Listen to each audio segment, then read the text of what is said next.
بسم اللہ الرحمن الرحیم۔ السلام علیکم اسٹوڈنٹس، آج ہم کرنے جا رہے ہیں 9th کلاس اسلامیت کا چیپٹر نمبر 15 باب چہارم اخلاق و آداب کا دوسرا حصہ ہے ایمانت و دیانت، اور ایز پر مائی نمبرنگ یہ ہے ہمارے پاس چیپٹر نمبر 15 اور یہ ہے ہمارے پاس پیج نمبر 51 پہ ایمانت و دیانت۔ وہی اپنا طریقہ کار اپناتے ہوئے سب سے پہلے چیپٹر کو ریڈ آؤٹ کریں گے، اس میں کچھ امپورٹنٹ پوائنٹس لکھیں گے جو کہ ایم سی کیوز اور شارٹ کوسچن دونوں کے لحاظ سے امپورٹنٹ ہوگی، اور پھر موو کریں گے ہم لوگ اپنے ایکسرسائز کی طرف، جس میں ہمارے پاس 3 چیزیں آئیں گی مشق میں، M C Qs, short answers اور لانگ کوسچنس۔ چلیں اسٹارٹ کرتے ہیں اپنے چیپٹر کو اپنی ریڈنگ سے، اور پھر موو کریں گے آگے ایکسرسائز کی طرف۔ ایمانت و دیانت سے مراد کسی بھی شے اور کام کو اس کے درست تقاضوں کے مطابق انجام دینا ہے۔ یہاں پہ ایمانت و دیانت کی ڈیفینیشن آ رہی ہے، تو یہ ہمارے پاس شارٹ کوسچن کے لیے امپورٹنٹ ہے۔ ایمانت و دیانت کا تعلق صرف مال سے نہیں ہے، بلکہ اسلام میں اس کا تصور نہایت وسیع ہے، اور ایمانت و دیانت کا تعلق زندگی کے ہر شعبے سے ہے۔ تو یہ ایم سی کیو آ سکتا ہے کہ ایمانت و دیانت کا تعلق کہاں سے ہے؟ زندگی کے ہر شعبے سے۔ سب سے بڑی امانت داری خالق کائنات سے انسانوں کا وہ عہد ہے جس کی پاسداری کے لیے انسان کو دنیا میں بھیجا گیا ہے۔ باقی تمام امانتیں اسی بنیادی تصور سے وابستہ ہیں۔ حقوق اللہ اور حقوق العباد کی ادائیگی بھی ان میں داخل ہے۔ ارشاد باری تعالیٰ ہے، سورۃ النساء کی آیت نمبر 58 ہے، ان اللہ یامرکم ان تؤدوا الامانات الی اہلھا، بے شک اللہ تمہیں حکم دیتا ہے کہ امانتیں ان کے حقداروں کے سپرد کرو۔ نبی کریم صلی اللہ علیہ وسلم نے فرمایا، لا ایمان لمن لا امانات لہ، مسند احمد کی حدیث نمبر 5140 ہے یہ، اس شخص کا کوئی ایمان نہیں جو امانت پوری نہیں کرتا۔ امانتوں کے ادائی کا سلسلہ حکمران وقت سے شروع ہو کر ایک خادم تک آتا ہے، تو یہ بھی آ سکتا ہے کہ امانتوں کا ادائی کا سلسلہ کہاں سے شروع ہوا؟ حکمران وقت سے شروع ہوا۔ حکمران اپنے فرائض ادا کریں، رعایا کی جان و مال اور عزت کی حفاظت کریں، عدل قائم کریں اور عہدہ و منصب اہل لوگوں کے سپرد کریں، علماء دین حق لوگوں کو پہنچانے کی امانت ادا کریں، مالدار اور اغنیاء اپنے اموال میں سے غربا و مساکین کی معاونت کا فریضہ ادا کریں، لوگ دفاتر میں اپنے اوقات کی پابندی کریں۔ یہ سب امانت اور دیانت کی صورتیں ہیں۔ نبی کریم صلی اللہ علیہ وسلم کا ارشاد ہے، امانت کا تقاضا یہ ہے کہ جس کی امانت ہے اس کو ادا کر دی جائے، اور جو خیانت کرے اس کے ساتھ بھی خیانت نہ کی جائے۔ نبی کریم صلی اللہ علیہ وسلم امانت داری کا پیکر تھے، تو امانت داری کا پیکر کون ہے؟ آپ صلی اللہ علیہ وسلم۔ یہ ہمارے پاس بہت امپورٹنٹ ایم سی کیو آ سکتا ہے۔ اس لیے کافر اور مشرک بھی آپ صلی اللہ علیہ وسلم کو صادق اور امین کہہ کر پکارتے تھے، تو آپ صلی اللہ علیہ وسلم کو کافر اور مشرک کیا کہہ کر پکارتے تھے؟ صادق اور امین۔ یہ بھی ہمارے پاس ایم سی کیو آتا ہے۔ ہجرت مدینہ کی رات تک اہل مکہ کی امانتیں آپ صلی اللہ علیہ وسلم کے پاس تھیں، جو آپ صلی اللہ علیہ وسلم نے حضرت علی المرتضیٰ رضی اللہ تعالیٰ عنہ کے حوالے کی اور مدینہ منورہ کی طرف ہجرت فرمائی۔ ایک مرتبہ ہرقل، روم کے بادشاہ، ہرقل اب کون ہوتا ہے؟ روم کا بادشاہ، نے ابو سفیان جو ابھی دار اسلام میں داخل نہیں ہوئے تھے سے سوال کیا کہ مکہ مکرمہ میں جو شخص نبوت کے دعوے دار ہیں وہ تمہیں کس چیز کا حکم دیتے ہیں؟ تو ابو سفیان نے گواہی دی کہ وہ نماز، سچائی، پاک دامنی، ایفائے عہد اور امانت ادا کرنے کا حکم دیتے ہیں۔ ہرقل نے کہا کہ یہ باتیں نبی ہی کی صفات ہو سکتی ہیں۔ انسان کی زندگی ایک بہت بڑی امانت ہے، تو جو ہماری زندگی اللہ تعالیٰ نے ہمیں جس زندگی سے نوازا ہے وہ بھی ہم پر بہت بڑی امانت ہے۔ اسی لیے کہا جاتا ہے کہ خودکشی جو ہے وہ حرام ہے، کیونکہ زندگی جو ہے ہمارے پاس اللہ کی ایک امانت ہے۔ اسی وجہ سے اپنی زندگی کو بھی ختم کرنے کا اختیار انسان کے پاس نہیں ہے۔ اپنے جسم کو جان بوجھ کر کسی قسم کا نقصان پہنچانا حرام ہے، تو یہ ہمارے پاس ایم سی کیو آ سکتا ہے کہ اپنے جسم کو جان بوجھ کر کسی قسم کا نقصان پہنچانا ہمارے پاس کیا ہے؟ تو وہ ہمارے پاس حرام ہے۔ اسلام میں ہر شخص کو اس کے دائرہ کار میں امانتیں سونپی گئی ہیں، خواہ وہ خاندان کا سربراہ ہو، شوہر ہو، غرض سب سے ان کی امانتوں سے متعلق پوچھا جائے گا۔ کسی کے راز کو افشا نہ کرنا بھی امانت داری ہے، مشورہ بھی امانت ہے، لہٰذا ہمیشہ کسی کو اچھا مشورہ دینا چاہیے۔ اگر کوئی شخص کسی کے پاس کوئی چیز امانت رکھواتا ہے تو امین اس امانت کو استعمال نہیں کر سکتا۔ مجلس میں جو بات کہی جائے وہ اس مجلس کی امانت ہے، اہل مجلس کی اجازت کے بغیر مجلس کی باتوں کو دوسروں سے بیان کرنا اور پھیلانا جائز نہیں۔ رسول اللہ صلی اللہ علیہ وسلم نے فرمایا، جب کوئی شخص کسی سے کوئی بات کہے پھر وہ چلا جائے تو وہ بات سننے والے کے نزدیک امانت ہے کہ وہ اس کی حفاظت کرے، کسی کے سامنے وہ بات اس کی اجازت اور مرضی کے بغیر بیان نہ کرے، اگر بیان کر دے تو خیانت ہوگی۔ اگر انسان ایک دوسرے کے ساتھ امانت و دیانت والے معاملات کرتے رہیں گے تو معاشرہ پرسکون رہے گا۔ اب یہ اس کے فوائد آنے کہ امانت و دیانت اگر اختیار کر لی جائے تو معاشرے پر کیا اثر ہوگا۔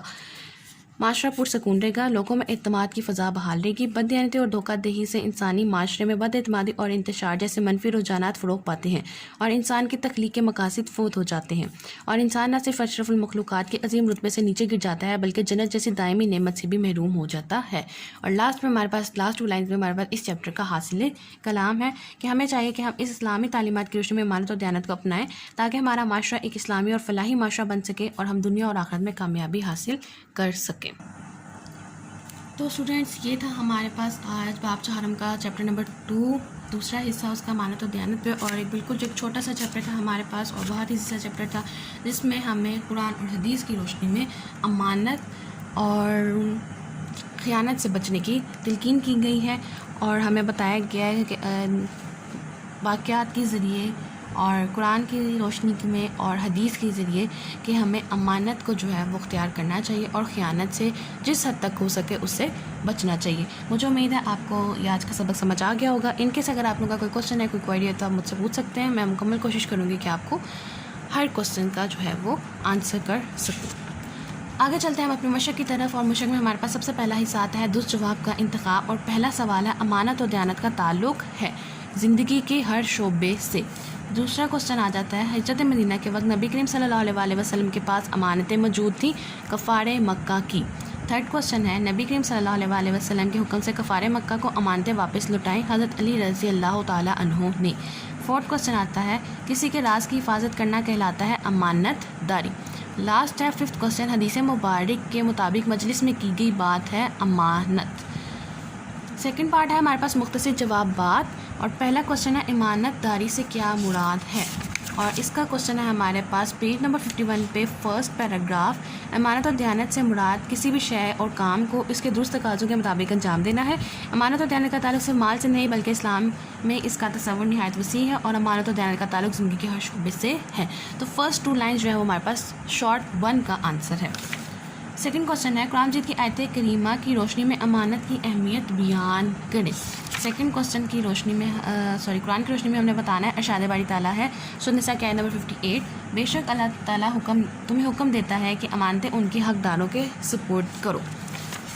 تھرڈ کوشچن ہے حضرت ابو سفیان رضی اللہ تعالیٰ نے ہرقل کے دربار میں کیا جواب دیا، اور اس کا آنسر ہے ہمارے پاس پیج نمبر 52 تھرڈ پیراگراف۔ ایک مرتبہ ہرقل نے ابو سفیان سے سوال کیا کہ کیا مکہ مکرمہ میں جو شخص نبوت کے دعوے دار ہیں وہ تمہیں کس چیز کا حکم دیتے ہیں؟ تو ابو سفیان نے اس چیز کی گواہی دی کہ وہ نماز سچائی پاک دامنی عفاف عہد اور امانت ادا کرنے کا حکم دیتے ہیں۔ ہرقل نے کہا یہ باتیں نبی ہی کی صفات ہو سکتی ہیں۔ تو یہ 3 لائنز ہمارے پاس شارٹ 3 کا آنسر ہے۔ فورتھ کوشچن آیا تھا بددیانتی اور دھوکہ دہی کے 2 نقصانات تحریر کریں۔ اس کا آنسر ہے ہمارے پاس پیج نمبر 52 لاسٹ پیراگراف حاصل کلام سے بالکل اوپر ہمارے پاس تھرڈ لائن آئے گی، تھرڈ لاسٹ لائن۔ بددیانتی اور دھوکہ دہی سے انسانی معاشروں میں بد اعتمادی اور انتشار جیسے منفی رجحانات فروغ پاتے ہیں اور انسان کی تخلیق کے مقاصد فوت ہو جاتے ہیں، اور انسان نہ صرف اشرف المخلوقات کے عظیم مرتبے سے نیچے گر جاتا ہے بلکہ جنت جیسی دائمی نعمت سے بھی محروم ہو جاتا ہے۔ لاسٹ شارٹ کوشچن آتا ہے ہمارے پاس امانتوں کی ادائی کے سلسلے میں افراد معاشرہ کی ذمہ داریاں کیا ہیں، اور ففتھ کوشچن کا آنسر ہے ہمارے پاس پیج نمبر 51 لاسٹ پیراگراف اس پیج کا۔ امانتوں کی ادائی کا سلسلہ حکمران وقت سے شروع ہو کر ایک خادم تک آتا ہے۔ حکمران اپنے فرائض ادا کریں، رعایا کی جان و مال اور عزت کی حفاظت کریں، عدل قائم کریں اور عہدہ و منصب اہل لوگوں کے سپرد کریں، علماء دین حق لوگوں کو پہنچانے کی امانت ادا کریں، مالدار اور اغنیاء اپنے اموال میں سے غربا و مساکین کی معاونت کا فریضہ ادا کریں، لوگ دفاتر میں اپنے اوقات کی پابندی کریں۔ یہ سب امانت اور دیانت کی صورتیں ہیں۔ نبی پاک صلی اللہ علیہ وسلم کا ارشاد ہے امانت کا تقاضا ہے کہ یہ ہے کہ جس کی امانت ہے اس کو ادا کر دی جائے، اور جو خیانت کرے اس کے ساتھ بھی خیانت نہ کی جائے۔ تو یہ ہمارے پاس پھر شارٹ کا آنسر ہے۔ لاسٹ پارٹ آ جاتا ہے ہمارے پاس تفصیلی جوابات کا، اس میں ہمارے پاس 2 سوال ہیں، اور پہلا سوال ہے قرآن و سنت کی روشنی میں امانت کی اہمیت اور اقسام بیان کریں، اور لانگ 1 کا جو آنسر ہے وہ ہمارے پاس اسٹارٹ سے جو ہے وہ شروع ہوگا، اور جو اینڈ ہے وہ ہمارے پاس صحیح بخاری کی حدیث نمبر 2681 پہ لانگ 1 کا آنسر جو ہے وہ کنکلوڈ کریں گے، ہم لوگ اینڈ کر دیں گے بالکل۔ اس میں ہمارے پاس امانت و دیانت کا مفہوم آ جائے گا، اللہ تعالیٰ کا فرمان آ جائے گا، حدیث کی روشنی میں آ جائے گا، امانتوں کے ادائی کا سلسلہ آ جائے گا، پھر امانت و دیانت کی کچھ صورتیں ہیں وہ بتائیں گے، پھر آپ صلی اللہ علیہ وسلم امانت داری کا پیکر اور ہرقل کا جو ہے وہ سوال ہرکل کا جو ہے ہرکل کو جواب دیا جو ابو سفیان نے وہ لکھیں گے، اور لاسٹ پہ ہم حاصل کلام لکھیں گے۔ سٹارٹ میں یہ ہمارے پاس پیراگراف تعارف کا آ گیا، لاسٹ پہ یہ حاصل کلام آ گیا، اور بیچ میں ہمارے پاس یہ سارا ٹاپک انکلوڈ ہوگا، تو ہمارے پاس یہ مکمل ہو جائے گا ایک لانگ کوسچن۔ لاسٹ کوسچن ہے ہمارے پاس سیرت طیبہ سے امانت کی کوئی ایک مثال بیان کریں، اور یہ شارٹ تو نہیں، شارٹ ہے بلکہ لانگ تو نہیں کہہ سکتے اس کو، اور اس کا آنسر ہمارے پاس آ جاتا ہے پیج نمبر 52، اور یہ ہمارے پاس آ جائے گا، یہاں سے سٹارٹ ہوگا۔ بالکل 3 لائنز کا آنسر ہے کہ آپ صلی اللہ علیہ وسلم ایمان داری کا پیکر تھے، اس لیے کافر اور مشرک بھی آپ صلی اللہ علیہ وسلم کو صادق اور امین کہہ کے پکارتے تھے۔ ہجرت مدینہ کی رات تک اہل مکہ کے مانتے آپ صلی اللہ علیہ وسلم کے پاس موجود تھیں، جو آپ صلی اللہ علیہ وسلم نے حضرت علی المرتضیٰ کے حوالے کی اور مدینہ منورہ کی طرف ہجرت فرمائی۔